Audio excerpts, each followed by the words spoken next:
Air pollution ઓછું કરવા માટે કડક બની છે। ત્યારે આખરે 3 વર્ષ બાદ વડોદરામાં રાજ્યનું સૌથી વધુ અત્યાધુનિક air pollution mapping machine install કરાયું છે, જે ટૂંક જ સમયમાં કાર્યરત થઈ જશે। મહત્વનું છે કે કેન્દ્ર સરકારે સમગ્ર દેશમાં એર પોલ્યુશન વધે નહીં અને જ્યાં વધુ હોય ત્યાં ઘટાડી શકાય તે માટે કડક બની છે અને નિયમ લાગુ કર્યો છે કે જે શહેરનું સૌથી ઓછું એર પોલ્યુશન હશે તે શહેરને વિકાસ માટે વધુ ગ્રાન્ટ ફાળવવામાં આવશે।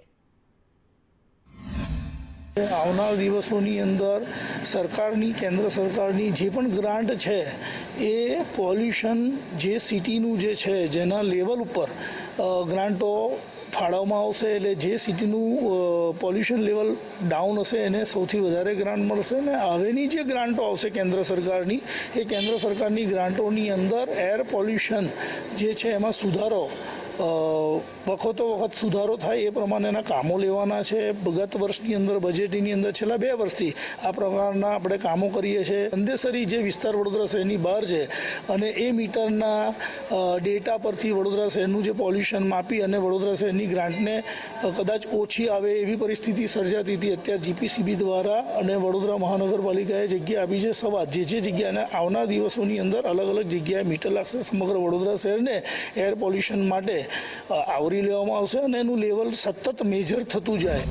સમગ્ર દેશમાં જે મોટા શહેરો છે તેની હવા પ્રદૂષિત થઈ રહી છે ને તેના માટે તે હવાનું પ્રદૂષણ માપવા માટે એર મોનિટરિંગ સિસ્ટમ સમગ્ર દેશમાં લગાવવામાં આવે તેવી યોજના સરકારે શરૂ કરી હતી। ત્યારબાદ 2022માં અમદાવાદ, સુરત અને રાજકોટમાં આ એર ક્વોલિટી મોનિટરિંગ સિસ્ટમ લગાવવામાં આવી હતી, પરંતુ તેમાં પણ વડોદરા પાછળ રહ્યું છે અને આખરે જે વડોદરામાં આ જે મશીન છે તે અહીંયા લગાવી દેવામાં આવ્યું છે। 1 મહિનામાં આ મશીન કાર્યરત થઈ જશે તેવું હાલ અહીંયા કહેવામાં આવી રહ્યું છે, પરંતુ ક્યારે મશીન કાર્યરત થશે તે જોવું રહ્યું। પરંતુ હાલ તો આ જે continuous ambient air quality monitoring system ના મશીન જે અહીંયા કારેલીબાગ સવાદ હેલ્થ સેન્ટરની ઉપર લગાવવામાં આવ્યું છે તે લગભગ 1 મહિનામાં કાર્યરત થશે અને સમગ્ર દેશમાં આ સૌપ્રથમ મશીન હશે જે ડેટા પરચેસ મોડેલ પર આધારિત હશે અને આખા શહેરની જે પણ પ્રદૂષિત હવા, પ્રદૂષિત સ્થળ સૌથી વધુ જ્યાં હશે ત્યાં જીપીસીબી અને પાલિકા મળીને કામગીરી કરશે, એટલે કે હવાને પ્રદૂષણ કરતા તત્વો શોધી શકાશે। પરંતુ આ જે મશીન છે તે સમગ્ર દેશમાં